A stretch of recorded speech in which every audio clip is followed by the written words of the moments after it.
Podcast, o seu podcast aqui da Zona Norte Paulistana.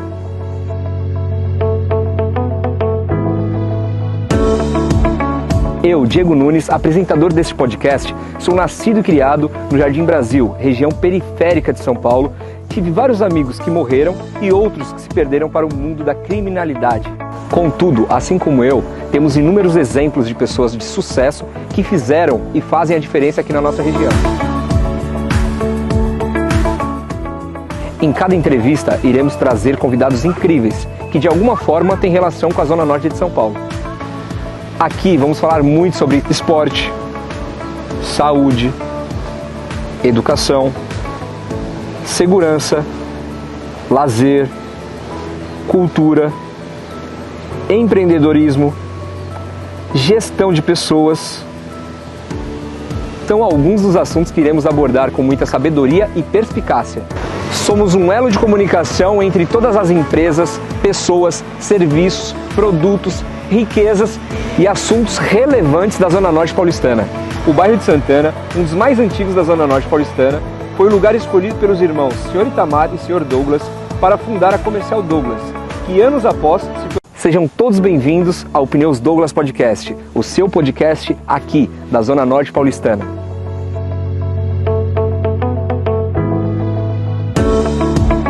Eu, Diego Nunes, apresentador deste podcast, sou nascido... Bom dia, boa tarde, boa noite para todos nós. Sejam todos bem-vindos ao Pneus Douglas Podcast, o seu, o meu, o nosso podcast aqui da Zona Norte Paulistana.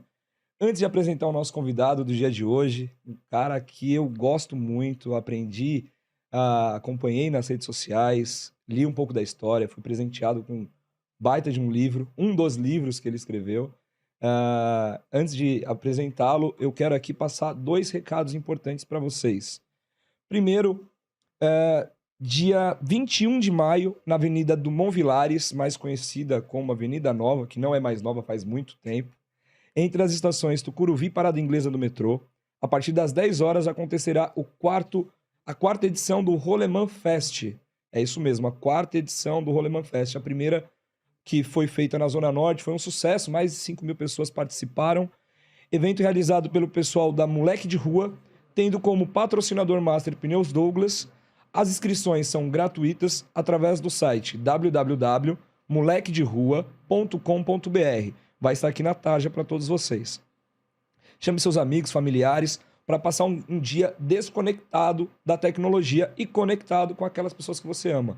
É muito legal, eu participei da outra edição, agradeço ao Fábio pelo convite e parabenizo também porque hoje em dia as crianças estão todas com a tela na frente do rosto, né, trazendo aí algumas sequelas, alguns danos, então é importante trazer essas atividades que eram de antigamente, essas brincadeiras de rua, e também parabenizar o pessoal do Moleque de Rua. Outro recado não menos importante, em primeira mão, inclusive ninguém aqui do estúdio ainda sabe, vai acontecer pela primeira vez na Zona Norte Paulistana um evento que vai abalar toda e qualquer estrutura. No dia 1º de julho acontecerá o X2 de futebol para amputados. É isso mesmo, X2 de futebol para amputados. Pessoas que perderam as suas pernas em algum acidente ou então nasceu com má formação congênita.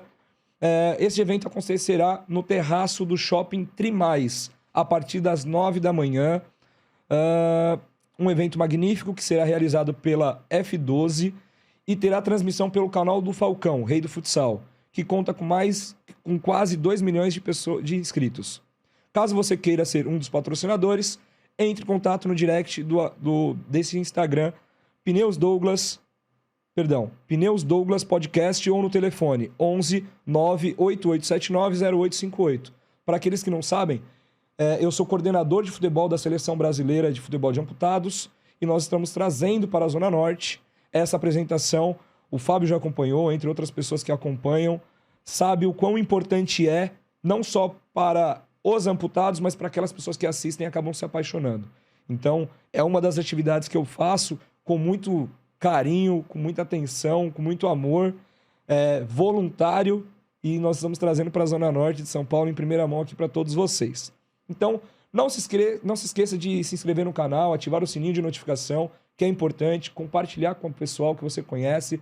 Esse podcast é direcionado apenas para as pessoas da Zona Norte de São Paulo, mas também o conteúdo que é traçado e que é trabalhado nele é para qualquer pessoa de qualquer localidade do mundo, tá bom? Então vou aqui apresentar o nosso convidado, o senhor Ernesto Arbercon, eu não sei se a pronúncia está correta, acredito que sim, cofundador da TOTUS, fundador da Herpeflex, Grupo Netas, Spaventura Ecology, Espaço B, empresário, autor de 14 livros sobre gestão empresarial com ERP. Seja bem-vindo ao Pneus Douglas Podcast, é uma honra recebê-lo. É um prazer estar aqui. Mais uma conversa do que uma entrevista. Com toda certeza, conversa informal. Primeiro, agradecer por o senhor nos receber para aquele café, né, que foi interrompido por um compromisso que o senhor tinha, mas eu tenho certeza que ia durar o restante da tarde. Exato. É um prazer porque o senhor tem um astral magnífico e nos está dando essa honra de compartilhar com todo mundo da Zona Norte de São Paulo. Legal. Primeiramente, eu queria saber quem é Ernesto Arbercon, onde nasceu, cresceu, onde estudou na infância. Compartilhe um pouquinho com a gente, por gentileza. Bom, eu nasci num bairro que hoje está totalmente modificado, Indianópolis, e naquela época eram as ruas todas de terra, e eu fiquei lá até os 7 anos, tive uma infância muito feliz lá, porque a gente podia brincar na rua sem problema nenhum. Você sabe qual que era uma das brincadeiras que a gente fazia? Brincadeira não, porque a gente até ganhava um dinheirinho.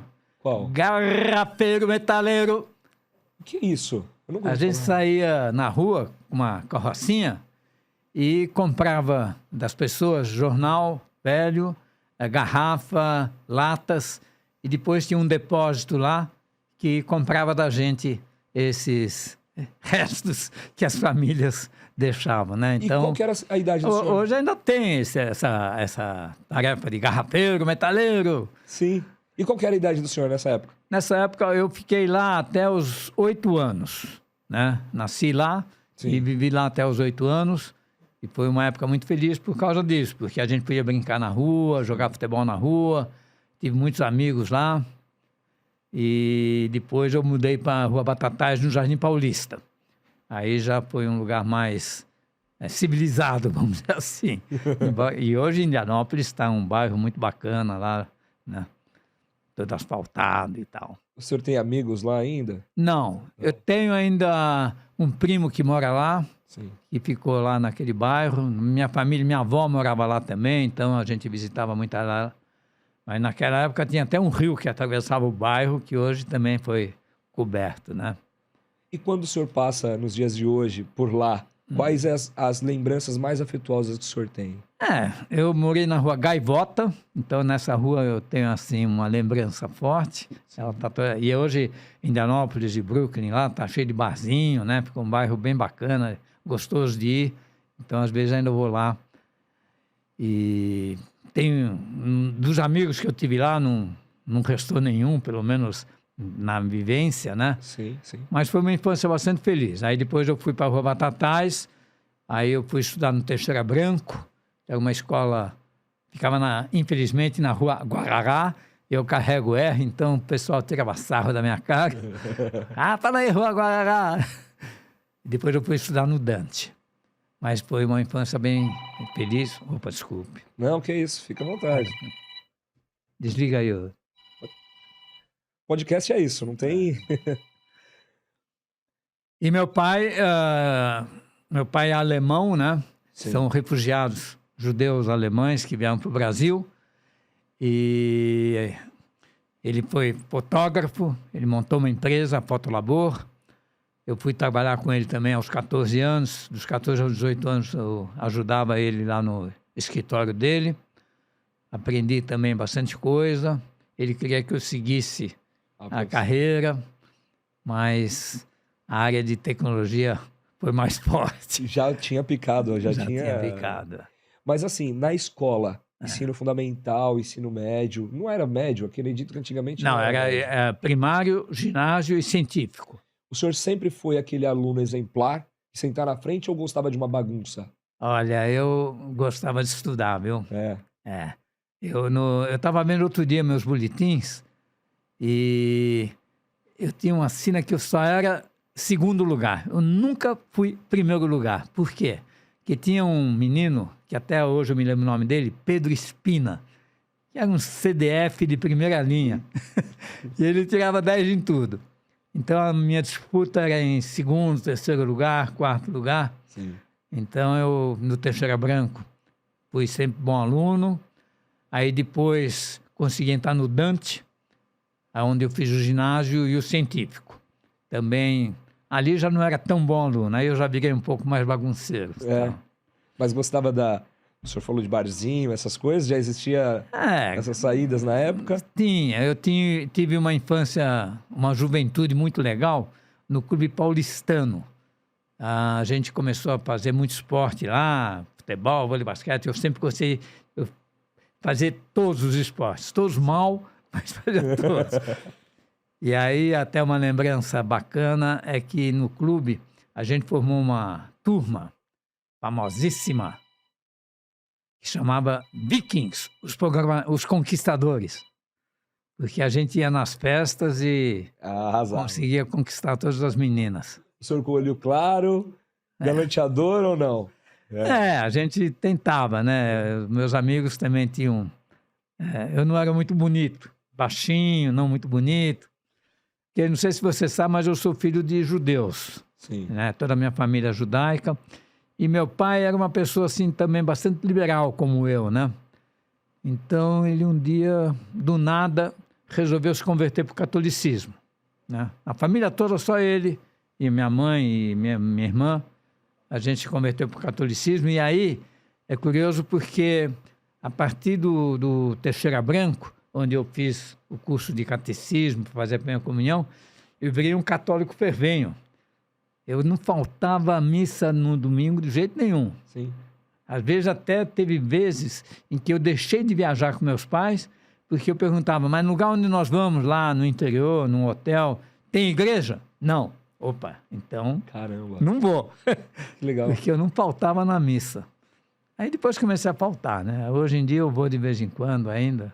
Mas então o senhor hoje, o senhor se descreve como católico? Como católico, eu casei com a Rosa, que é católica, depois com a Elaine, que também é católica, então eu sigo a religião. Vamos ver se eu vou para o céu, não sei. Se fosse, na sua opinião, hoje? Eu acho que eu mereço. Eu mereço ir pro céu. Vamos entender no final da entrevista. Vou te fazer novamente essa pergunta. Agora, time de futebol, tem no início, assim, na infância, qual que era o time de futebol do seu pai? E para saber se tem conexão com o seu. Torce para algum time? Não, então, meu pai nunca torceu para time, assim, porque ele era alemão, então ele não tinha essa ligação com o futebol. Sim. Eu comecei a ter uma ligação muito forte porque a gente fazia os campeonatos de botão. Então, a gente tinha que, mais ou menos, ter um time de preferência. Então, eu sempre fui, e até hoje eu sou, São Paulino. Oh, meu Deus do céu! Bicampeão, 48, 49 naquela época, né? O São Paulo, na década de 40, foi muito bom. Depois, na década de 50, começou a perder um pouco. Mas até hoje ainda... Agora, atualmente, não está lá essas coisas. Sim. Mas eu sempre fui São Paulino. Eu tive uma queda pelo Palmeiras por uma questão de conveniência. Eu morava a uma quadra do Palestra Itália, do atual Palestra Itália, inclusive. E aí, meu enteado Murilo, ele falava, vamos ver o jogo. E aí a gente começou a ir no Parque Antártico. Sim. Aí não teve jeito, tinha aqui camisa do Palmeiras, tal. Aí virei palmeirense um tempo. Ele até hoje é palmeirense, fanático, ainda mais agora. Hoje eu estou São Paulino de novo aí, lamentando, né? No seu jogo de botão, era do São Paulo, certo? Na verdade é assim, cada time tinha um nome, o meu time chamava Esperança. E a gente jogava com aquelas fichas de jogo de pôquer. Sim. E aí a gente lixava o botão em cima e embaixo, então cada botão tinha uma cor diferente, eram fichas mesmo que a gente lixava e trocava e vendia com grupos de outros bairros, inclusive. Teve até um lance curioso, que uma vez a gente, numa troca dessas aí, a gente malufou alguns botões da outra turma, né? O que é malufou? Não, deixa pra lá. Mas não teve um final meio dramático, porque a gente roubou os botões dos outros lá, da outra turma, E esqueceu desse fato, né? Por uns 4, 5 botões. Aí, numa outra rodada de trocas que a gente fez com essa turma, a gente esqueceu e chegamos lá na hora de trocar, a gente jogava os botões na mesa e falava assim, ó, tenho esses botões aqui para tocar, vamos lá. Até que um colocou lá, nossa, olha o Zizinho, filho da mãe que tinha sumido, olha o Alberto. O cara pegou a gente, maior flagrante aí. Mas aí devolveu ou falou, não, esse é outro? A gente fez uma negociação. Mas esses campeonatos eram impressionantes, assim, a disputa que havia. Sim. Tinha medalha, tinha troféu, né, comemoração, eram bem... E daí é que nasceu também a ideia do Netas, né? Quer dizer, isso tudo teve uma evolução. Sim. Então, o Netas, essa parte esportiva do Netas, que até hoje eu faço, que agora até mudou o nome para Atenas, lembrando aí do capital da Olimpíada, eu sempre gostei muito de esporte. Então, até hoje, eu faço competições esportivas. Sim, eu vou chegar nesse ponto aí que é importante. Eu gosto muito de esporte. Também não sou tão bom nisso que eu pratico, não. Talvez meu objetivo era sempre não chegar em último. Não chegou em último, já tá bom. O São Paulo ficou muito tempo assim, que dizem que nunca caiu, eu acredito, né? Então, tem tudo isso também. Na sua infância, tem algo que tenha tido reflexo ao longo da sua vida? Algo que marcou muito na sua vida, principalmente profissional ou amorosa, que o senhor é com os netos hoje? Tem algo que marcou muito? Naquela situação aconteceu isso que me marcou muito. Teve alguns fatos, né? Um fato é esse de gostar de organizar campeonatos, né? Entre bairros e entre a turma. Então, isso sempre me fez organizar eventos. Sim. E distribuição de medalhas, fazer tudo bem organizadinho e tal. Então, até hoje, o Netas é um resultado disso, em que eu organizo torneios e gosto de trazer as pessoas para fazer esporte. De uma forma amadora, mas com competições. Então, isso foi uma coisa que me marcou muito. Sim. A outra coisa foi na escola nunca ter sido primeiro lugar, então isso também sempre me perseguiu, assim, para bom, ser o melhor também não é mais importante, o importante é você estudar. Então, eu sempre fui meio CDF, né, mesmo porque minha mãe era muito brava, então ela me obrigava. E a minha vivência, tanto no Paulistano como depois no Pinheiros, também me levou bastante assim para o lado do esporte. Perfeito. Então, eu acho assim que a vida é muito importante. O esporte, o estudo, né? Estudar, estar sempre bem informado. E aí que nasceram também os livros, essa vontade de ensinar para as pessoas. E até hoje, uma das coisas que eu mais gosto é realmente de dar aula. Sim. Eu gosto, sabe? Sinto aquele prazer de ver a pessoa aprendendo, interessada e tal. Então, isso marcou bastante também. E as amizades, né? Eu tive 2 turmas. Eu tive uma turma que foi os Vikings, os Conquistadores, que era a turma do Paulistano. Sim. E que a gente ia nos bailinhos. A gente gostava muito de ir em festa sem ser convidado. As penetras aí, ó. O pessoal acha que inventou isso agora. Naquela época, acho que naquela época era mais amistoso, assim, quer dizer, era mais fácil. Hoje já tem sempre segurança, assim, tá um pouco mais rigoroso. Né? E de uma turma muito amiga, né? Até hoje, os que restaram, né? Porque a gente agora até está tentando, eu vou fazer 80 anos, então estou tentando convidar todos os meus amigos da infância. E da turma do Paulistano restam pouquíssimos, né? Já da turma da faculdade, aí restam mais, que eu tive também uma turma muito legal na GV, que eu estudei administração de empresas lá, e ainda então restam amigos. E depois na vida profissional. Aí eu tenho certeza que vai ser uma festa linda, porque 80 anos não é qualquer pessoa que chega, e ainda mais com a saúde que o senhor tem. E então eu quero chegar, se eu chegar na saúde que o senhor tem com 80 anos, para mim tá ótimo. Para o senhor, qual que é a definição de família? E qual que é a relação do senhor com seu pai, com sua mãe? O senhor falou um pouquinho da relação com seu pai, eu acompanhei, eu vou chegar nesse ponto. Eu sempre vi muitos quadros sobre o centro de São Paulo. Eu falo até arrepio um pouco. Porque eu via quadros preto e branco, mapping. E aí eu acredito que muitas dessas imagens que eu já via era o seu pai que fotografava. Exato. Eu tenho certeza, porque eu vi num livro do senhor recente, alguma dessas fotos. Exato. Então, eu queria que o senhor falasse qual que é o conceito de família para o senhor. Então, meu pai, ele montou uma empresa chamada Fotolabor. Essa empresa tinha várias atividades, né? Uma Sim. delas eram essas fotos que meu pai fazia. E aí tem umas histórias interessantes também. Por exemplo, uma história é que meu pai, já com uma certa idade, ele gostava de fazer fotos, como você falou, assim, da cidade de São Paulo, e algumas de avião, mas pouquíssimas. A maior parte ele fazia realmente de cima dos prédios.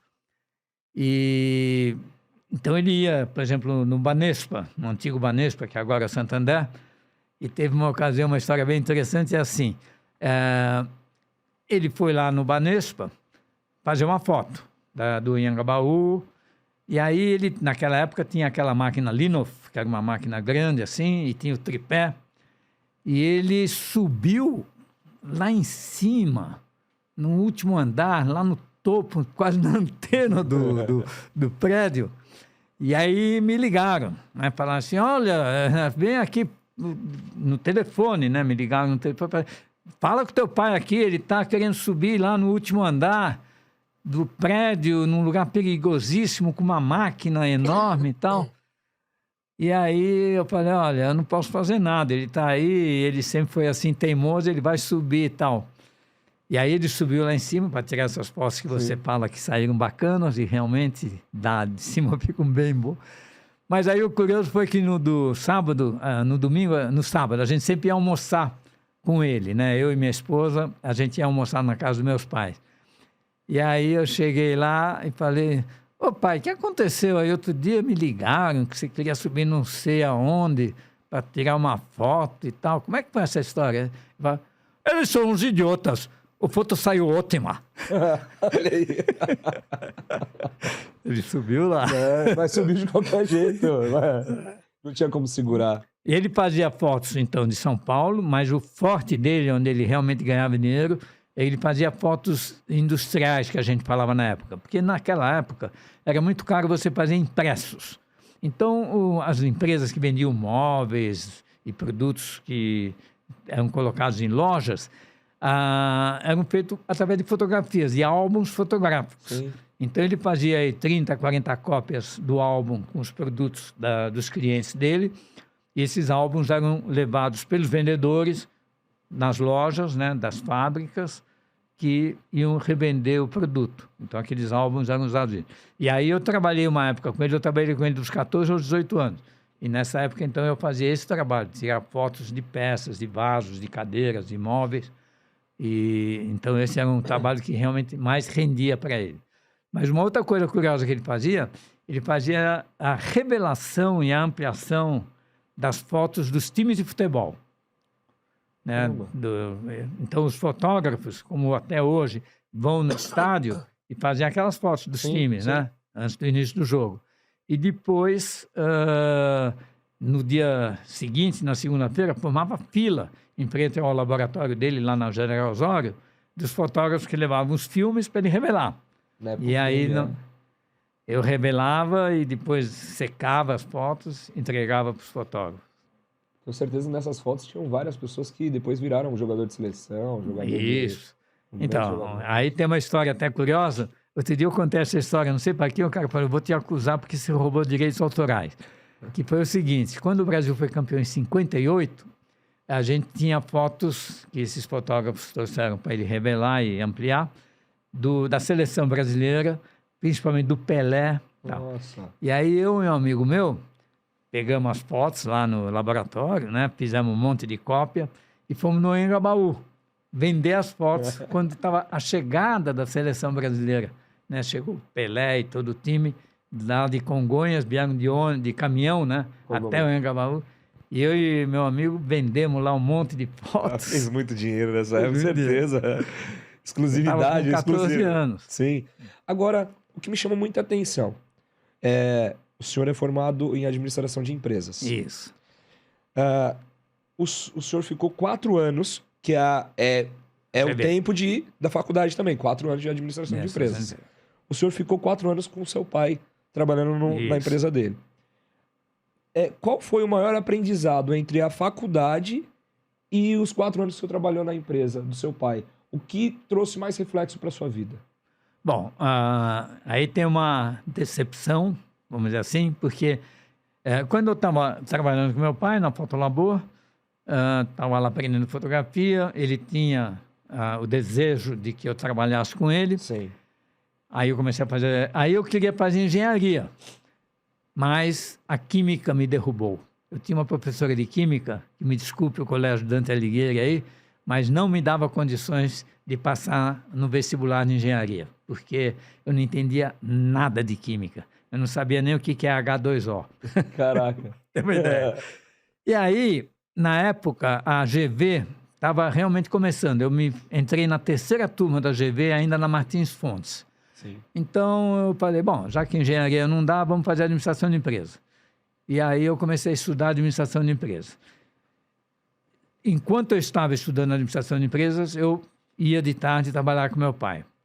Quando eu me formei, meu pai falou, bom, agora você precisaria talvez trabalhar em algum outro lugar, tal, para pegar mais experiência, tal. Mas sempre naquela expectativa que depois eu voltaria para administração de empresas. Mas aí eu fui trabalhar na DECA, aquela de artefatos de metais. Perfeito. E o que aconteceu lá? Eu recebi lá a incumbência de calcular o custo de cada torneira. Cada torneira, cada sifão, cada produto da DECA, que eram dezenas de produtos. O diretor lá, o Olavo Setúbal, inclusive, Henrique Pix, falava assim, você quer saber o custo de cada produto. Aí eu comecei a calcular. Aí veio um rapaz lá e falou assim, nossa, você faz todos esses cálculos na mão? Eu falei, eu faço. Hoje em dia tem um negócio chamado computador.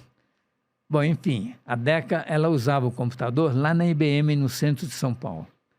E aí me levaram para lá para ver o computador. Eita. Aí, sei lá, o inseto da programação, quando eu vi aquela máquina fazendo aquele monte de cálculo, cuspindo nota fiscal com uma rapidez incrível, e eu falei, como é que tudo isso funciona? Foi aí que me falaram que é através de um programa de computador. Aí eu falei, como é que funciona isso? Aí fui estudar, fiz um curso na Systems, que era uma escola na época bem conceituada, e aprendi a programar. Aí falei para meu pai, acho que eu vou mudar de profissão. Ele ficou muito chateado. E, inclusive, ele acabou dando a empresa para os funcionários, nem vendeu, nem nada. Chegou um dia, ele falou, eu fui visitá-lo, já estava casado, e falei, e aí, pai? Não estou mais indo trabalhar. Ele estava com 86, ele morreu com 90. E aí, a Fotolabor foi dada para os funcionários, que tocaram ainda alguns anos na empresa. E eu comecei a trabalhar na DECA como programador, depois fui para Metal Lab, depois fui para Bull, e até hoje eu sou programador. Então foi amor à primeira vista. Na hora que viu o computador, falou, é isso que eu quero para minha vida. Porque a programação, eu digo assim, brincando, que a raça humana se divide em duas, né? Os programadores e o resto. Eu faço parte do resto. Não entendo muita coisa de tecnologia. Porque é uma profissão que agora com low code talvez até vá morrer, né? Porque agora facilitou muito esse trabalho. Mas você ensina a máquina a fazer um cálculo, fazer uma folha de pagamento, um faturamento, uma cobrança. Então, e quando você vê sair na tela, né? Assim como você vê hoje um vídeo, você fala, olha que legal. Sim, verdade. Quando você vê um programa funcionando, é um orgasmo. Legal. Outra coisa que é importante, se o senhor puder compartilhar de forma cronológica a sua carreira profissional, quando o senhor começou a ser programador, quais as formações que o senhor tem, as primeiras empresas como funcionário, depois as primeiras empresas que o senhor fundou, se o senhor puder compartilhar com a gente, seria importante. Então, isso é uma lição para os jovens, né? Porque agora eu já posso, acho que, fazer isso. Quando a gente é colaborador, não falar funcionário, empregado e tal, é bacana, né? Eu trabalhei, como eu falei, na DECA, na Metal Lab, na Bull e na Siemens. Então, 4 empresas espetaculares. E é legal. Não vou dizer que não é legal, tem muita gente aí que sobe, vai subindo, vira diretor, vira presidente, principalmente de uma grande empresa, é fantástico. Você usufrui de um monte de benefícios, viaja pra caramba. Eu fui para a Alemanha, fui para a França, pela Bull, pela Siemens. E sempre tinha aquele sonho de montar um negócio próprio. Mas eu acho que eu nunca teria tido a coragem de fazer isso. E aí veja o que é o destino, né? Porque olha o que aconteceu. A Siemens, que é uma baita empresa alemã e tal, ela era sempre forte nessa parte de telefonia. Sempre foi muito forte nisso. Até que um dia, lá na Alemanha, eles resolveram também entrar na área de computação. Eles compraram os direitos da RCA, que é uma empresa americana de computadores, e lançaram o computador Siemens. E vieram para o Brasil, com o nome de SC, Empresa de Sistemas de Computadores, e aqui começaram a vender computadores principalmente para empresas alemãs, a Bayer, a BASF, a Melhoramentos e tal, compraram de imediato. Era uma máquina que concorria muito com a IBM. Bom, eu estava na Bull, aí comecei a ver outros empregos tal, e a Siemens me ofereceu essa vantagem, eu falava alemão, fui para trabalhar lá. E aí, inclusive, fui para a Alemanha, fiquei lá meio ano trabalhando, estudando lá. Bom, enfim, foi aí que me aprimorei na parte de programação. Mas olha só que sorte que eu tive. A IBM chegou para a Siemens e falou assim, ou vocês saem da área de computação ou nós entramos na área de telefonia. E olha que coincidência, né? Hoje telefonia e computação é tudo uma coisa só, que é o celular. É verdade. Mas aí a Siemens realmente fez um acordo com a IBM, saiu da área de computação, ficou ainda mais, isso foi em 74, ficou até o final da década, ainda mantendo os computadores que tinham aqui no Brasil. E aí eu estava no olho na rua, porque a empresa fechou assim do dia para a noite. Eu fui para um cliente, até com uma pessoa que já é parecida, o Benkovski. Quando nós voltamos para a empresa, a menina da portaria falou assim, olha, é para você subir lá para o 6º andar que está tendo uma reunião lá. Cheguei lá em cima, ele estava anunciando o encerramento das atividades da Siemens na área de computação. Nossa. E no dia seguinte ninguém mais ia trabalhar, só para fazer a manutenção dos computadores que ainda estavam no mercado. E eu tinha recebido uma incumbência de desenvolver um sisteminha para mostrar como funciona um computador. Quer dizer, a Siemens estava tão ainda no início das atividades que elas não tinham nem bem o que mostrar com o computador. E aí eu fiz um programinha de faturamento, com controle de cobrança e tal.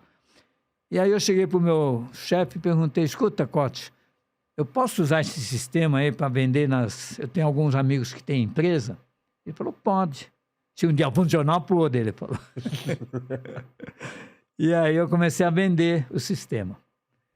Para Prepé, para Penedo, que até é uma empresa grande, na época já. E aí nasceu a Siga, que depois virou Microsiga, com a entrada do Laércio, e hoje é a TOTS. E aí, nessa passagem da Siga para a Microsiga, como que foi esse conhecimento? O Laércio entrou na sua vida. Isso. Como que foi essa fusão, quando eu digo fusão, essa união? Então, essa união, a Microsiga, surgiu em função da própria mudança da tecnologia. Porque no final da década de 70 é que começaram a surgir os microcomputadores. E olha, foi um período que levou uns 4, 5 anos até eles realmente receberem, vamos dizer assim, o respeito da gente que trabalhava com essa área de informática. Porque os primeiros micros, você tem até aqui alguns modelos, né? Sim. Eles não serviam para nada, serviam para joguinho, serviam para fazer um trabalhinho bem simples. E realmente foi com a entrada da IBM na área de micros, em 82, que aí, opa, agora sim. Então nós tínhamos o Birô. O Laércio entrou comigo como estagiário. O pai dele era gerente da GEL, que é onde estava instalado o nosso computador, o mainframe, ainda da ESC, que ela ainda segurou os computadores por um tempo. Então eu peguei uma máquina remanescente. E aí o Birô foi crescendo, mas começou a haver a transformação para micro. Perfeito. Então nós começamos a converter o Siga para microcomputadores. E aí começou a pegar, quer dizer, começamos a perder alguns clientes que rodavam no Birô para a empresa começou a rodar o sistema em micros, Sim. mas com o nosso sistema. Então, nasceu o sistema microsiga. Então, a gente batizou o sistema de microsiga porque era o sistema da siga que rodava em micro. Perfeito. E foi aí que teve a história do almoço, né? Em que o Lécio, que já estava aí programando e já estava, vamos dizer assim, compartilhando a gestão no negócio, ele cuidava na época mais da parte de micro e eu ficava com o birô. E aí ele chegou, o negócio acho que vai acabar virando tudo micro. Posso pedir sem dúvida. Posso pedir uma gentileza para o senhor? Eu pude ouvir com mais detalhes, eu acho que quem está nos assistindo aqui gostaria também. Como que foi a entrada do Laércio como estagiário, aquela situação do pai dele, que comentou com o senhor de salário e tudo mais, o senhor compartilhou com a gente, e também como que chegou nesse almoço. Certo. Né? Porque depois ele virou sócio da empresa, Exatamente. Mas aí tem o percentual e tudo mais. Se o senhor puder compartilhar com um pouquinho mais de detalhe. Então, é uma história muito bacana, né? Principalmente para os jovens hoje em dia. Primeiro fato, assim, o pai dele, vamos chamar ele de o Cosentino, né? O pai do Laércio, é que me ajudou no início da montagem, principalmente do birô, porque a gente montou um birô e o Cosentino respondia pelo principal cliente, que era a própria Gel. Então, Sim. fiquei muito amigo dele e tal. Aí a gente começou a montar o birô e ele falou, olha, eu tenho um filhinho de 16 anos tal, que queria aprender esse negócio de computação. Pode vir? Falei, pode vir. E aí tem a história do salário também, que como o Laércio também já contou isso num outro podcast, aí eu posso contar. O Laércio chegou um dia para mim e falou assim, Ernesto, eu mereço um salário, né? Aí eu falei, mas como? Você está aprendendo, eu que estou te ensinando, Quem devia receber sou eu, não você. Ele falou, não, eu estou trabalhando duro, e estava realmente. Ele sempre foi um cara muito bom, tanto tecnicamente como gerencialmente. E aí eu fui falar com o pai dele, falei, Cosentino, Cosentino, teu filho quer ganhar um salário, eu estou ensinando para ele, ele quer ganhar. Aí o Cosentino fez um acordo comigo, falou assim, eu te dou R$300, na época era um valor já significativo, e você paga para ele. E aí eu fiz isso, ele me pagava os 300, eu pagava para o Laércio. Até aí era segredo. Mas aí outro dia o Laércio contou esse segredo numa palestra que ele deu, Sim. E agora já não é mais segredo. Mas enfim. E aí ele começou realmente a cuidar dessa parte de micro e começou a me ajudar, e a empresa foi crescendo, né? Aí teve um momento que tinha metade dos clientes rodavam em micro, ainda a outra metade rodava. O birô foi até 87, e a Microsiga nasceu em 83. E aí quando chegou em 83, teve a história do almoço, que também está lá no Dicas de Como Chegar Lá, em que ele chegou lá e falou, eu quero ser sócio. Falei, sócio? Te dou 10%. Metade do almoço já estávamos nos 20%, 30%. E aí chegamos nos 50% no final do almoço. Mas até hoje eu não me arrependo. Laércio realmente é um cara que, até hoje mesmo de manhã eu tive uma reunião com ele. A gente ainda tem uma empresa juntos. Enfim, o que eu deixo de exemplo é o seguinte. São dois exemplos que eu acho que a Microsiga deu. Um foi esse, que qualquer outra pessoa não teria conseguido fazer talvez essa união minha com o Laércio, né? Ou ele teria saído sozinho, alguma coisa assim. E a outra, já vamos poder contar também essa história, foi a criação da TOTUS, que foi um caso muito semelhante, assim, do ponto de vista de que no Brasil nós precisamos aprender a nos unir, em vez de se tornar concorrentes. Quantas empresas tem no Brasil hoje que poderiam ter se juntado e competido com muito mais força contra as multinacionais que aqui chegam, do que ficar separadas, pequenas, e não conseguirem crescer devido à concorrência.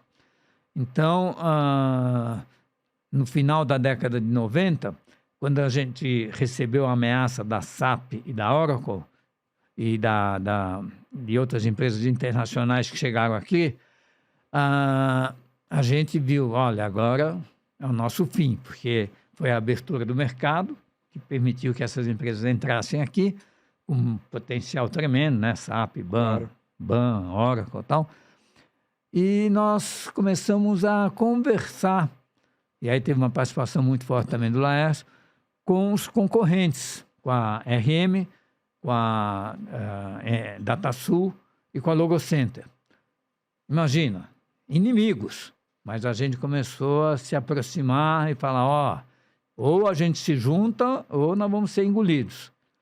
E foi aí que a gente foi se juntando, primeiramente com a Logocenter, até um dia antes do IPO, a RM também entrou no grupo, e depois do IPO logo a DataSul.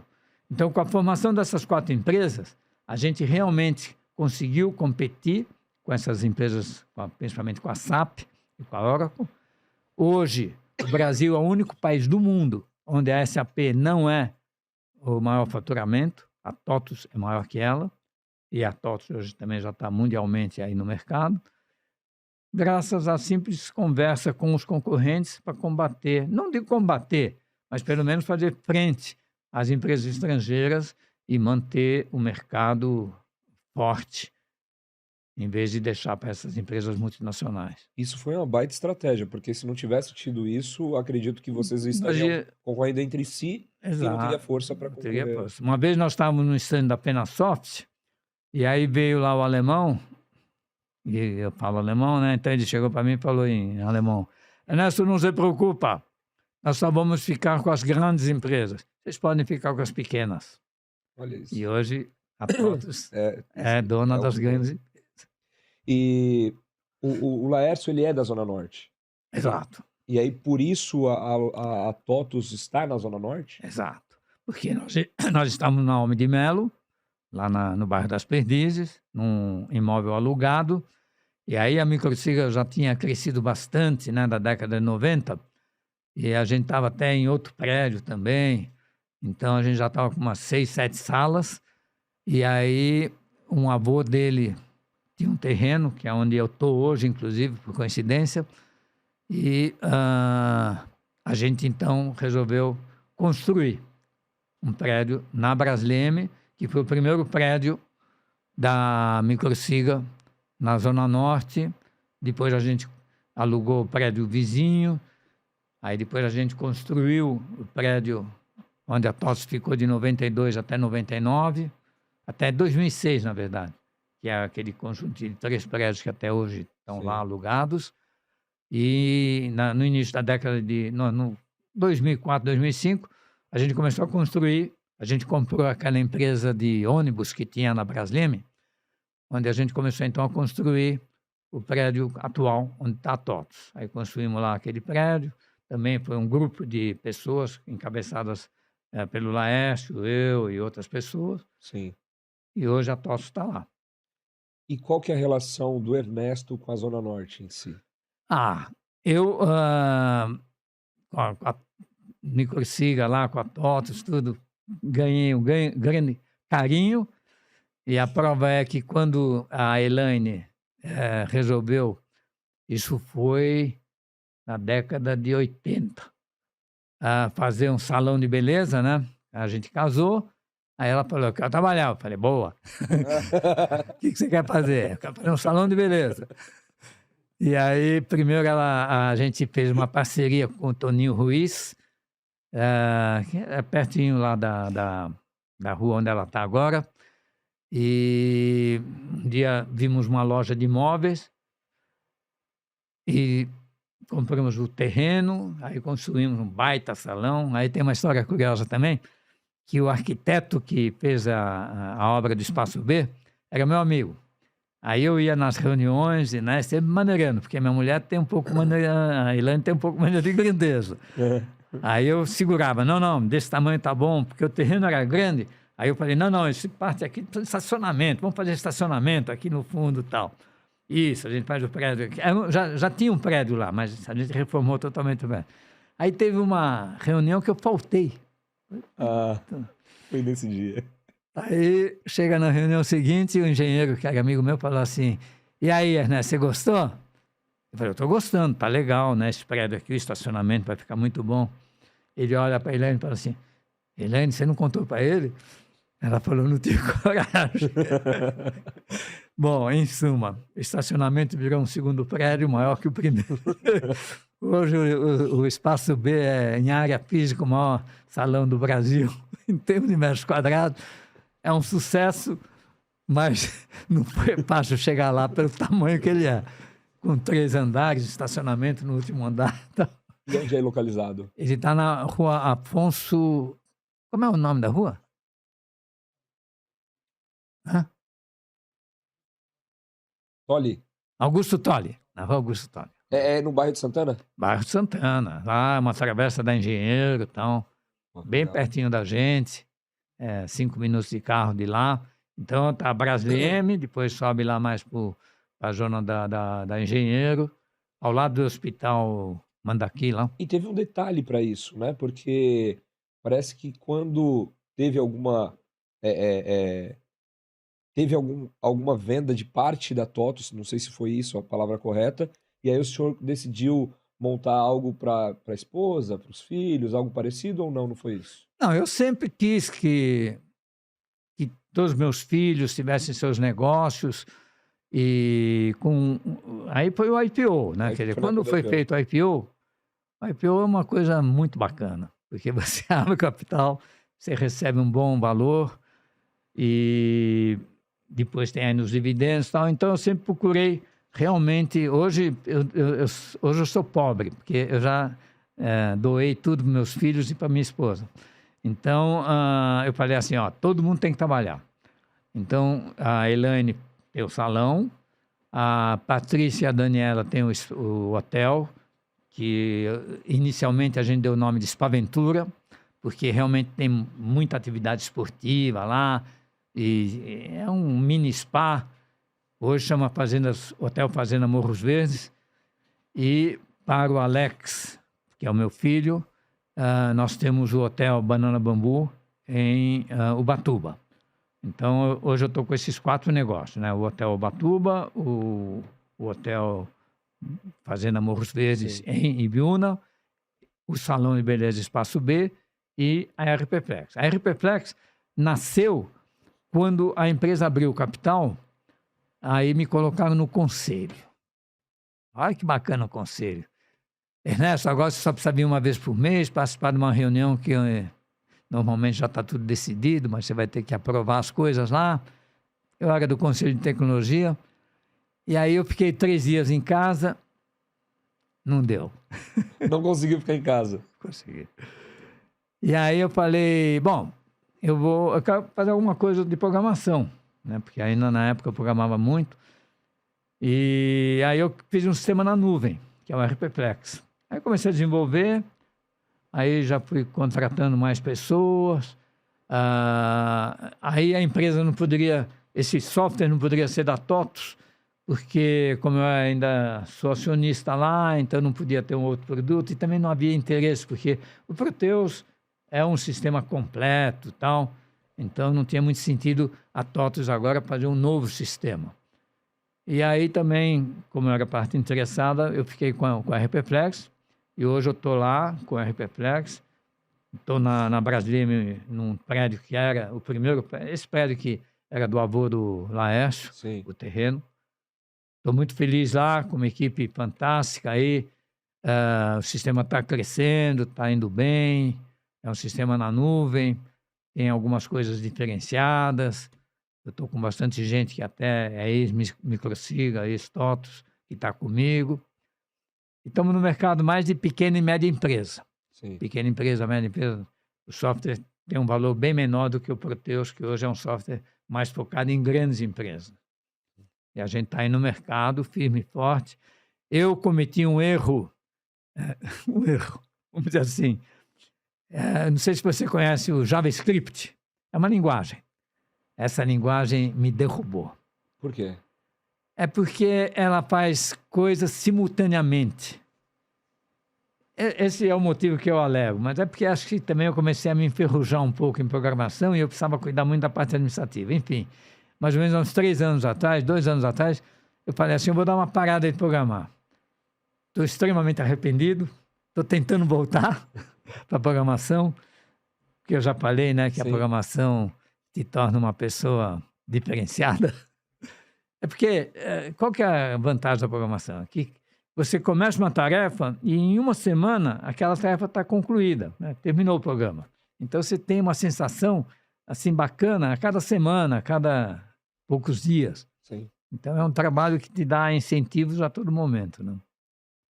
Mas não é fácil. Mas por que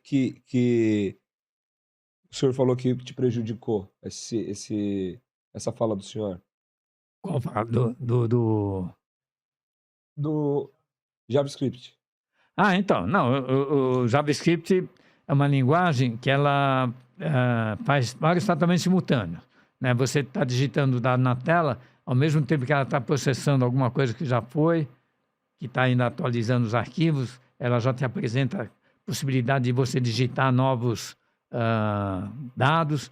Todo programador fala, olha, o JavaScript é realmente terrível. Hoje, tem até já algumas formas mais fáceis de você resolver esses problemas da tela, né? De programar a tela. Mas, enfim, foi também porque eu cuidava muito da parte administrativa, então eu não tinha muito tempo de programar. Então, eu falei, vou dar uma parada. Mas eu vou voltar, viu? Olha Ainda isso. estou com 90 anos, 89 anos, 79 anos, estou jovem. E é muito bom saber que tem o calor ainda dentro do senhor de falar assim, eu quero, é isso que eu gosto, é isso que eu amo e olha, não estou enferrujado, estou voltando. De onde surgiu o nome TOTUS? O nome TOTUS é uma palavra latim do Papa, que ele dizia TOTUS, tudo é de todos, TOTUS tuus. TOTUS tuus significa tudo é de todos. E a ideia do nome TOTUS foi que, com a fusão de 4 empresas importantes do mercado brasileiro, realmente isso é de todos os brasileiros, né? Porque as 4 empresas são genuinamente brasileiras. E é o nome que veio desse Papa, TOTUS com V. Então, ainda até hoje tem gente que fala TOTUS. Por coincidência, ontem eu estive no aniversário de um sobrinho meu, e aí tinha uma pessoa lá que começou a falar, e aí, como é que tá a TOTUS e tal? Eu falei, não é TOTUS, é TOTUS. Mas eu passo por isso com advogado. A pessoa fala assim, mas você é advogado? Eu falei, não, advogado não. Então aí tem essa questão da TOTUS.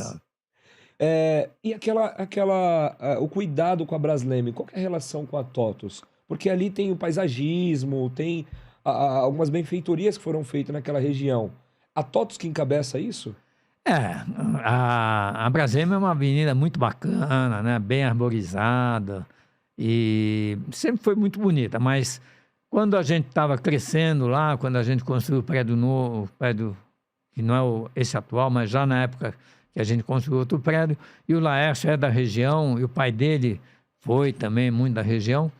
Aí a gente fez um convênio com a prefeitura de colaborar mensalmente com a manutenção do canteiro central.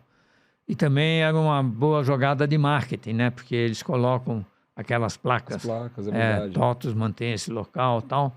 Então foi quando, na verdade, no final da década de 90 que a gente começou a fazer a manutenção, isso em função principalmente da ligação que o Laércio tem até hoje com a Zona Norte. Né? Embora hoje o Laércio mora na Zona Sul, lá na Osório Lobo. E o Ernesto?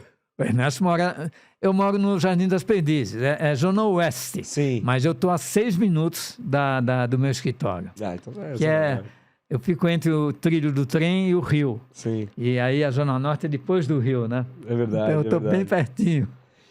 Agora, no seu ponto de vista, o que os empresários poderiam fazer para tomar conta, para cuidar melhor do seu quadrado? Exemplo, a pessoa é da Voluntários da Pátria, juntar um grupo de empresários para cuidar melhor. É a parceria com a prefeitura ou também a questão privada é possível fazer para a questão da segurança, a questão do paisagismo, ou até mesmo a questão dos ônibus, né? Que às vezes passam em ruas que nós olhamos assim que fala, poxa, não poderia passar um ônibus nessa rua. Mas acaba acontecendo. No seu ponto de vista, o que os empresários poderiam fazer em se unir para melhorar o seu quadrado?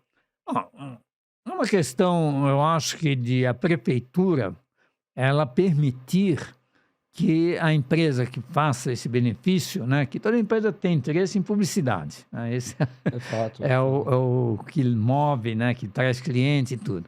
Então, eu acho que uma coisa bem interessante que a Prefeitura da Zona Norte permite, que talvez os bairros mais da Zona Sul não são tão flexíveis nesse ponto, é exatamente essa colocação de placas, né? Então, você está caminhando na Brasleme, tem a cada 50 metros tem uma placa, TOTUS mantém esse local, mantém essa... Sim. Só isso aí já compensa o investimento que a gente faz mantendo a praça, mantendo a avenida. E também a Braskem é um pouco privilegiada nesse sentido, porque ela tem um canteiro bem largo, aí se criou lá uma pista para o pessoal caminhar e correr. Então a Braskem, eu acho que...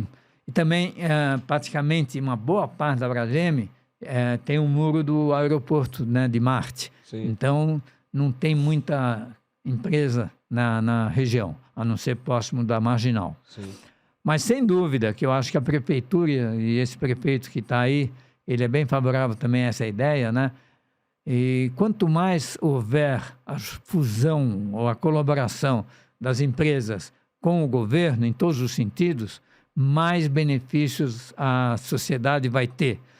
E eu teve alguns momentos da minha vida que procurei me envolver um pouco com política e tal, e sempre achei que essa fusão ou essa colaboração entre governo e empresa é fundamental, né? A gente não vive aí num país socialista, mas nem por isso eu acho que deve-se evitar essa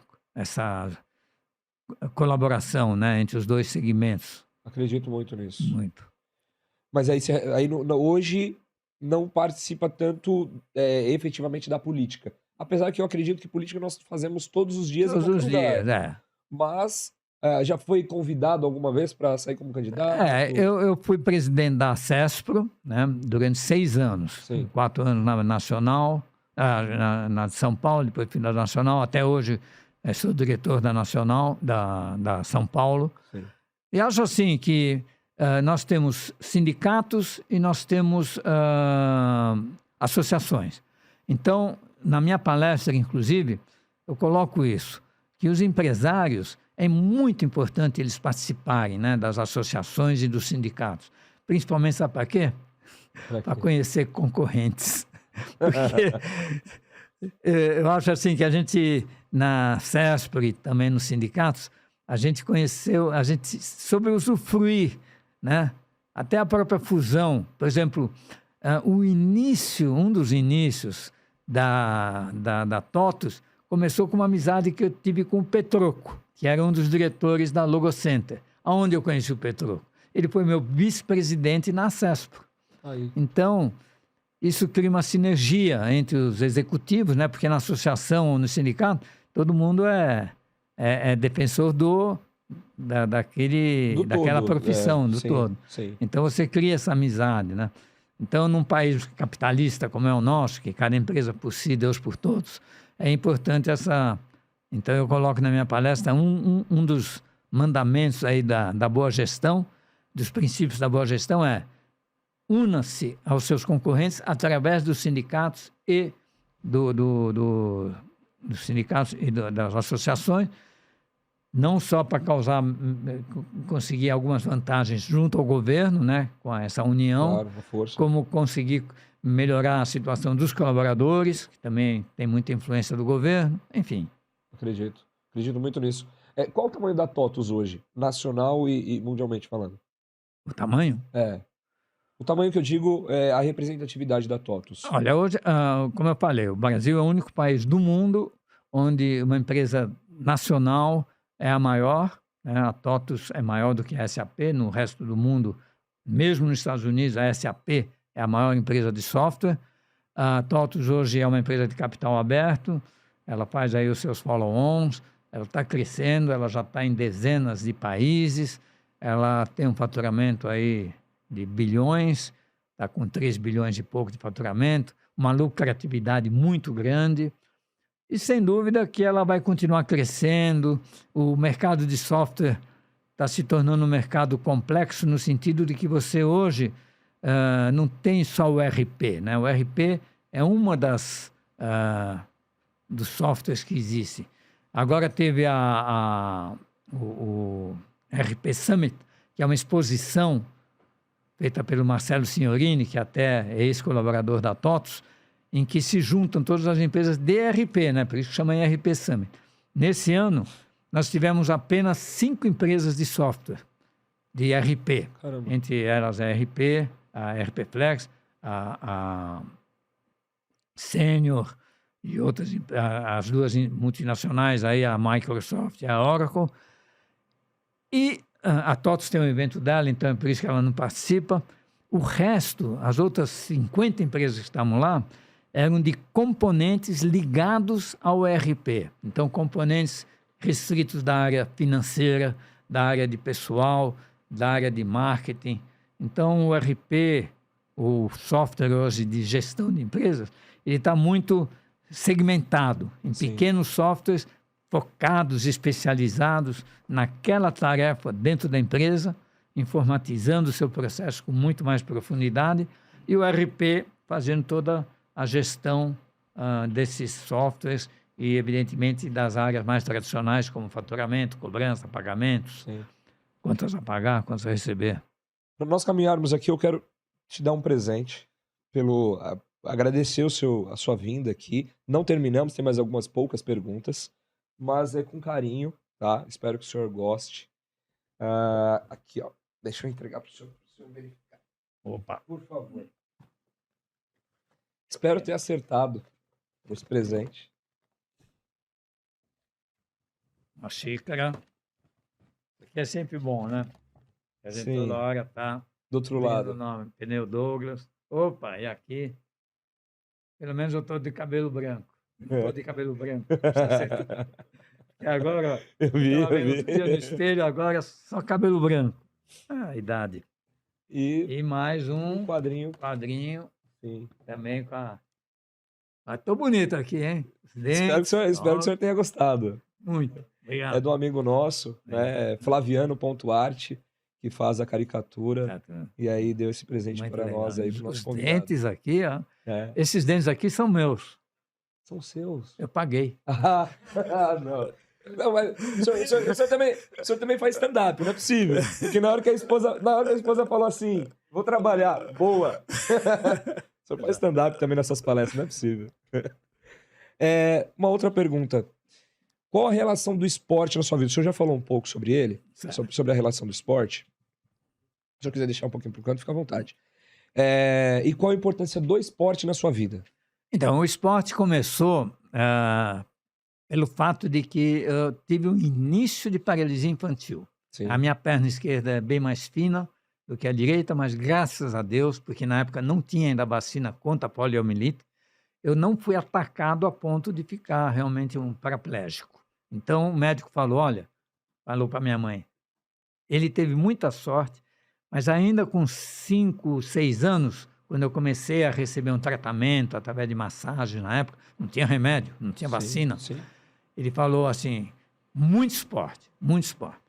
Então eu comecei a nadar, jogar futebol, vôlei, basquete, tênis, natação, eu faço de tudo. Eu fiquei sócio do Paulistano e acho que eu já falei, né, que lá a gente fazia uma aula de ginástica, segunda, quarta e sexta. E a gente ganhava uma medalha se você não faltasse no máximo 2, 3 vezes durante o ano. Durante 4 anos eu ganhei a medalha de nunca faltar. Até um professor uma vez chegou e disse, Ernesto, você precisa se dedicar a um esporte, não adianta você fazer todos, você nunca vai ser bom em nada. E de fato eu nunca fui bom em nada. Mas fez todos os esportes. Jogo tudo mais ou menos. Nado, jogo futebol, vôlei, e é por isso que nasceu o Netas, nós não falamos do Netas. Sim, é isso. Já é a pergunta seguinte, sobre o Grupo Netas. Como que surgiu e quais as atividades hoje, onde é localizado, a estrutura física, mas também quais as atividades que acontecem durante o ano. Então, o Netas assim, uma coisa que eu guardo com muito carinho, porque é uma filosofia de vida, né? Ele nasceu quando eu comecei a escrever a história da minha vida. Comecei a escrever a história da minha vida, aí chegou um momento e falei assim, mas a gente precisa ter um norte. Aí eu criei 10 princípios do Netas, né? Que está em todo lugar, no site, amar a família, os amigos, atividade física todos os dias, fazer do negócio uma... Depois a gente precisava ler todos os 10 princípios. Sim, perfeito. Amar. E aí, cumprir as metas estabelecidas. Aí eu comecei a fazer palestras e a levar esse nome e criei esse nome, Netas, que vem de natureza, o E é educação ou esporte, o T de trabalho, o A de amor e o S de saúde. Posso ler os 10 aqui? Pode. Ó, eu recebi uma cola aqui. Atividade física todos os dias, alimentação equilibrada e orgânica, dormir o suficiente para sentir-se descansado, trabalho, fazer dele um lazer, um prazer, ler, estudar, estar sempre bem informado, espiritualidade, viver a própria, amar a família e os amigos, inimigos jamais tê-los, agir com ousadia, calma e persistência, cumprir as metas estabelecidas. São os 10 mandamentos. Esses princípios, pessoal, eu tenho trabalhado muito no sentido de divulgá-los, tenho um site e tudo, e eu acho assim que são importantíssimos para a nossa juventude. Tem aí os 10 mandamentos da lei da Igreja Católica, que são também muito importantes, mas esses princípios são mais atuais, eu acho que eles são muito válidos. E agora tem outros autores que têm outros princípios e tal, mas eu tenho defendido muito isso, e aí eu criei o Netas, principalmente com esse objetivo de divulgar esses princípios, e aí fazer eventos e tal, muitos eventos principalmente ligados ao esporte. Aí nós temos uma empresa que chama Netas Inteligência Emocional, que é o Fábio e a Tarsila, que eles ministram de uma forma espetacular treinamentos comportamentais nas empresas. E eu estou agora no hotel, tanto no Banana Bambu como no Spaventura, agora mudou de nome, Morros Verdes. Fazenda Morros Verdes, no Hotel Fazenda Morros Verdes, a gente faz competições, né? E agora nós tínhamos, então, o Netas Game, que a gente fazia 8 competições no fim de semana. E aí a gente chegou a uma conclusão que dificilmente uma pessoa gosta de fazer as 8 competições. Então agora nós estamos mudando esse projeto, e agora nós vamos fazer assim, vai ser um torneio por quinzena ou por mês, vai depender aí da frequência. Então, por exemplo, esse fim de semana vai ser basquete, o fim de semana que vem vai ser futebol, o outro vai ser natação, o outro vai ser beach tênis, o outro vai ser caiaque, o outro vai ser corrida de aventura. Sim. Cada fim de semana nós vamos dedicar, não todos os fins de semana, né? Talvez uma vez por mês, 2 vezes por mês, nós vamos aí ver o calendário. Sim. Então, você vai para o hotel e, se você quiser, você vai participar das competições. Também não é obrigatório. Sim. Você pode ir com a tua família, só você participar, ou você e seu filho, porque o esporte é o que eu sempre acho que é uma forma saudável para a saúde, é uma forma de formar amigos e, principalmente, você ter o que fazer.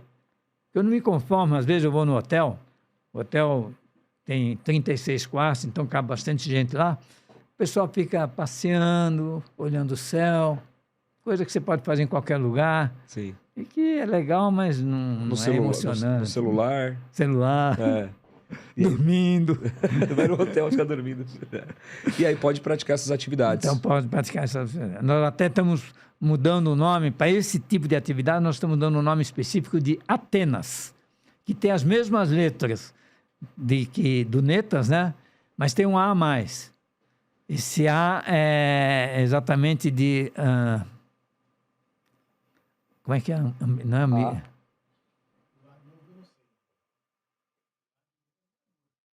é um A é de amor e o outro A é de altruísmo. Altruísmo. Aí quando o Sandrão, que é quem sugeriu esse nome, falou: Ernesto, você é um altruísta? Aí eu falei: isso é. Acertou.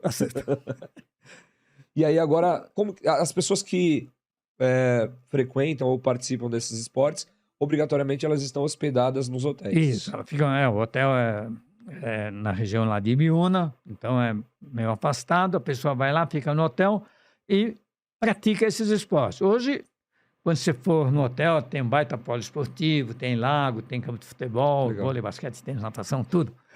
Mas as pessoas jogam amistosamente. E aí a gente começou a organizar realmente uma forma mais organizada, com jogo de camisa, medalha, troféu e tal. O senhor sempre foi muito competitivo. Então, é super gostoso e isso incentiva, né? Principalmente a molecada, Acredito. os garotos, eles quando participam de um jogo valendo medalha, eles se entusiasmam e começam a jogar mais a sério. Acredito. Agora, sobre a polêmica ChatGPT. GPT, é isso. ChatGPT. O que o senhor pensa sobre isso? Sobre essa polêmica que apareceu? Eu tenho minha opinião sobre isso, mas eu queria ouvir do senhor que já há muitos anos como programador, sobre essas questões do que ajuda ou não uma empresa. Já apareceu alguns indícios que, na verdade, não foi o que foi vendido no início, de que realmente ia auxiliar, tem algumas inconsistências. Então, eu queria saber do senhor sobre essa... Assim, o ChatGPT, assim como o Google e outros sistemas que tem no mercado, ele nada mais é do que a colocação de todas as informações que nós temos hoje em livros, em culturas das mais diversas formas, arquivadas em computadores potentes que permitem você fazer qualquer pergunta e ele responder adequadamente. Eu, por coincidência, ontem à tarde eu fiquei o tempo todo assistindo vídeos falando da IA e mostrando, inclusive, formas de você fazer a pergunta para obter uma resposta melhor, né? Então, usando certas palavras-chave, como suponha que você quer falar ou então, na sua opinião, como é que é esse caso, essa informação? Bom, o que eu tenho a considerar primeiro é o seguinte: o ChatGPT, como os outros sistemas da Google e dos concorrentes, sim, eles buscam ou trazem informações que estão armazenadas nos milhares de computadores que nós temos hoje pelo mundo, públicas, apenas públicas. Quer dizer, ele não tem acesso às informações privadas, principalmente as informações de empresas. Então, isso é uma restrição que vamos ver como é que vai terminar. Porque, de fato, a gente está tentando um pouco colocar isso no ERP, mas enquanto a gente tiver essa restrição de não poder acessar dados das empresas, porque são dados privados, protegidos, a gente não está encontrando muita finalidade, né? O que você tem hoje é realmente todas as informações disponíveis na literatura mundial, sim, públicas, e que você tem a resposta e, dependendo de como você faz a pergunta, você pode ter uma resposta melhor ou pior. Sem dúvida, isso vai revolucionar o nosso ensino, vai causar um impacto bem forte no nosso trabalho, nas nossas informações, na nossa qualidade de vida até, porque a gente vai ter toda a informação. Agora, focando assim mais para o nosso lado, o que a gente está procurando é dar uma solução para os problemas de uma empresa de uma forma um pouco melhor, e aí talvez até analisando os dados do concorrente, enfim. Perfeito. Isso é uma revolução, já não é tão nova assim, já existe há algum tempo. O que a Microsoft agora foi dar um salto. Você vê que o ChatGPT até está escrevendo programas. Você diz a ele o problema, ele escreve um programa em qualquer linguagem. Caramba. Você diz em qual linguagem você quer que ele desenvolva aquela rotina. Então, ele vai realmente evoluir muito ainda e vai tornar a nossa vida bem diferente. Para melhor. Para melhor. Para melhor, para pior, né? Porque em alguns casos, talvez algumas profissões vão morrer, algumas pessoas vão deixar de, vamos dizer assim, ter o seu negócio tão bom, porque vai ser substituído. Mas faz parte da evolução, né? Perfeito. E é importante saber isso, ainda mais vindo da pessoa do senhor. Ao longo dos anos, a política influenciou positivamente ou negativamente os seus negócios? Bom, eu sempre procurei ser apolítico e sempre procurei ser coerente.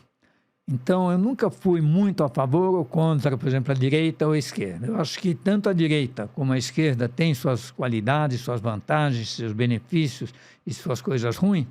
O que eu não me conformo é que hoje a humanidade, pelo menos 2000 anos, ela já tem, né? Porque nós estamos no ano 2023 e até agora o mundo, né? Os vários governos aí dos mais de 200 países que a gente tem no mundo, conseguiram chegar numa conclusão de qual é o melhor sistema. E se a gente fosse hoje, né, analisar, que até uns anos atrás, o comunismo era a pior desgraça do mundo, né? Hoje, com o exemplo da China, eu acho que a gente não pode mais assumir essa posição, né? O socialismo, ele tem suas qualidades, né? Quer dizer, de talvez distribuir melhor a riqueza, de dar oportunidade a todos.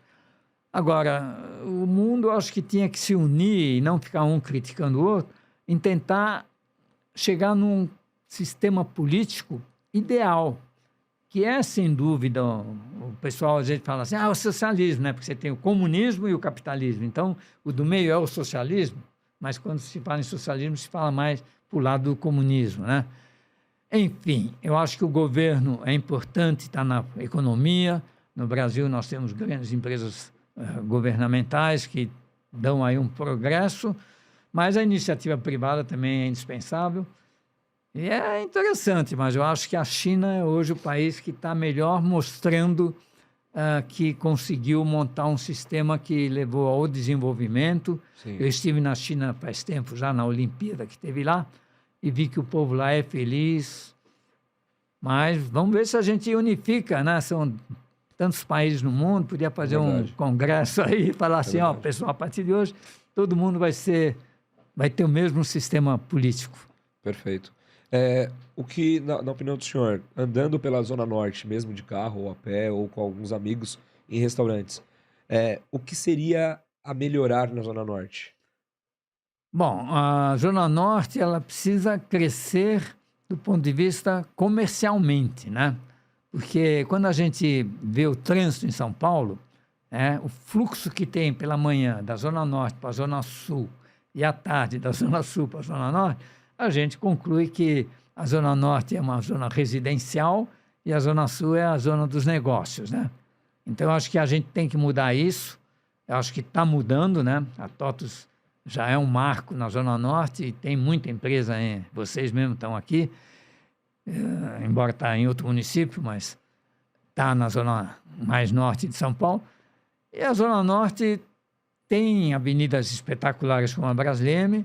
Aí depende da prefeitura, eu acho que tem que haver um desenvolvimento cada vez mais forte. São Paulo cresce para essa região, e aí tem, evidente que Guarulhos já é uma outra cidade, então tem influência nesse ponto, mas eu acho que também a Zona Sul está um pouco já congestionada demais, né? Você vai para lá, um trânsito infernal, muitos prédios, na Rebouças, por exemplo, construindo agora um prédio atrás do outro, imagina como vai ficar o prédio. Embora o metrô está resolvendo esse problema, né? É verdade, o metrô ele vem avançando aí, inclusive tem algumas construções agora para o lado da Zona Norte, que eu acredito que vai levar para a periferia e vai linkar Guarulhos de São Paulo, né? Já está linkando. Assim como para a Zona Sul, né? Lá para o lado de Interlagos, Sim. Ainda tem muito espaço para crescer. São Paulo tem que ampliar, não pode crescer só para cima, né? Sim. Fica aqui já um convite, dia 21, se eu tiver disponibilidade, o Anderson também. 21 de maio. Isso, 21 de maio agora, lá na Avenida do Dumont Vilares vai ter o Roleman Fest. Ah, tá. Então, bacana, muito legal mesmo. Então, se puder, né, é um dia que as pessoas têm para estar junto entre gerações. Avô, neto, filho, sem celular, brincando. E é bem bacana, fica aqui o convite. Vai ter corrida de rolemã? Carrinho de rolemã, isso. É da minha época. Inclusive, se aceitar, mesmo que seja a primeira saída ali com a gente, tem a senhora Alba, que foi nossa primeira convidada também. Já fiz o convite pro Luiz da Mirante. Fábio, já falei pro Fábio também. Fazer a primeira largada ali com vocês seria magnífico. Seria emblemático e é um presente para a Zona Norte, tenho certeza que seria. Então, se tiver essa disponibilidade, ficaríamos honrados com a O problema presença. do carrinho rolemã é que ele não tem breque, né? Embora hoje já tem alguns agora que tem, né? Inclusive, o breque é feito com os pneus da Douglas.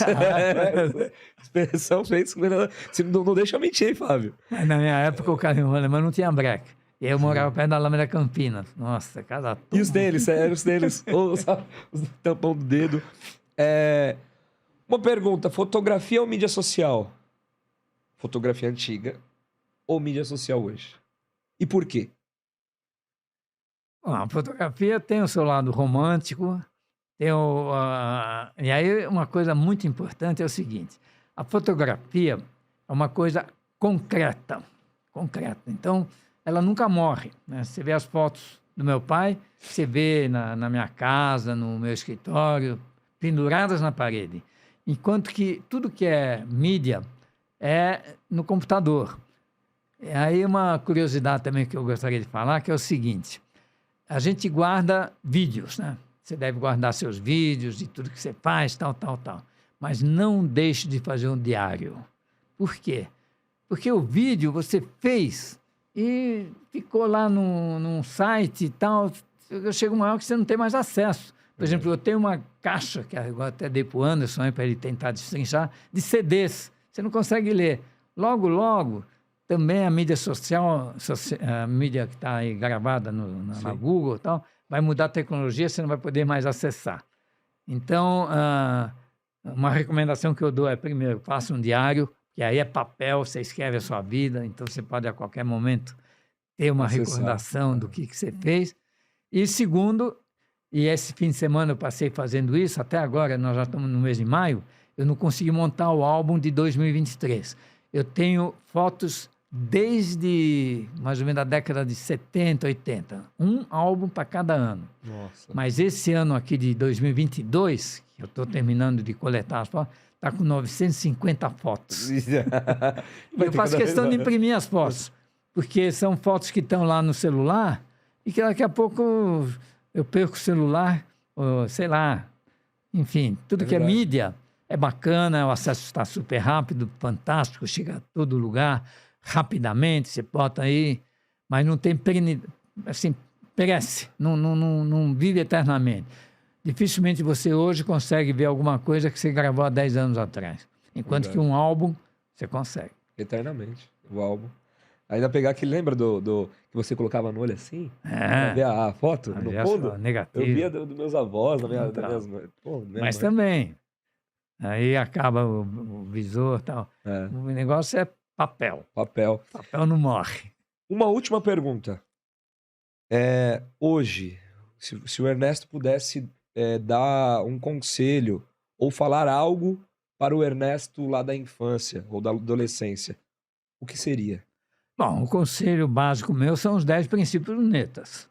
Eu, quando fiz esses 10 princípios, que fui ajustando e tal, coloquei, eu acho que os 10 sentidos da vida de uma pessoa, da felicidade, né? Que envolve as 5 siglas, né? Que é natureza. A natureza é a nossa vida, dormir faz parte da natureza, a saúde, né? O E de esporte, fazer esporte, o T de trabalho. A juventude tem uma certa resistência, mas o trabalho é a felicidade de uma pessoa. Total. Eu não me conformo com a aposentadoria, né? Eu já sempre falo, se eu morrer à tarde, vou querer trabalhar de manhã. No dia seguinte, eu vou ver se dá para ir, mas se não der... Conheço alguns assim. O A de amor, quer dizer, você se apaixonar, você casar, separar, casar de novo, amar os filhos, mas ter relacionamentos, né, com amigos, não brigar com ninguém e tal.